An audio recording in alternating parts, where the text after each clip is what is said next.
Бажаю здоров'я, шановні українці, українки.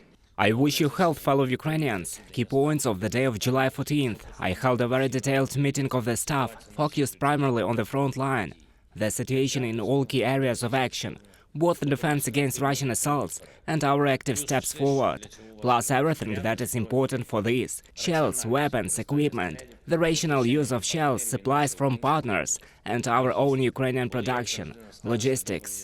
As always at the staff, there were reports from our commanders, the commander-in-chief, the commanders of operational directions, Zaluzhny, Syrsky, Tarnavsky, commanders from specific areas of the front line, and also Minister of Internal Affairs Klymenko, head of the Border Guard Service Deyneko. There was an important report by Chief of the Main Intelligence Directorate Budanov on the situation in Belarus.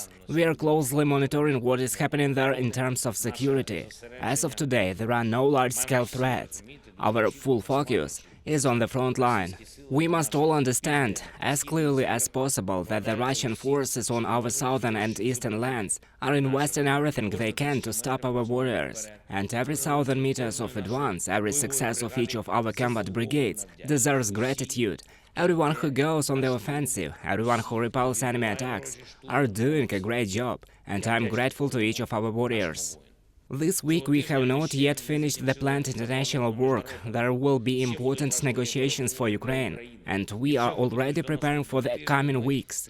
We will not reduce our international activity for a single day, in particular with regard to the peace formula, security guarantees for Ukraine on its way to NATO, and agreements with partners on weapons for Ukraine and sanctions against Russia. We are also preparing new National Security and Defense Council decisions on sanctions. I continue meetings on the transformation of Ukraine. It concerned military education, all the experience of our warriors, all the competencies acquired by Ukrainians in the war, our new defense experience shared with our partners. All this must be integrated into the updated Ukrainian military education. It is clear that this industry at the state level deserves a significant upgrade, and it is very important that those who are actually defending our country and are already training our country's defenders be involved in the discussion of such an upgrade. And one more thing. On July 14th, I took part in a conversation in America at a conference with the heads of the largest and most promising global companies and major philanthropists.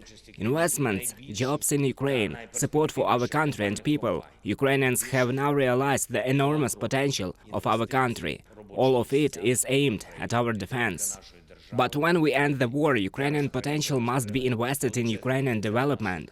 The world is waiting with great interest to see what this development will be like, what the victorious Ukraine will bring to the world. And this is a question for everyone in Ukraine who works for the state, who plans to work for the state. Everyone should ask themselves this question now and find answers. Ukraine has become a global force, and it should become a force for global development. I am confident that it will. Glory to all those who are fighting for Ukraine. I thank everyone who defends our country. Glory to Ukraine.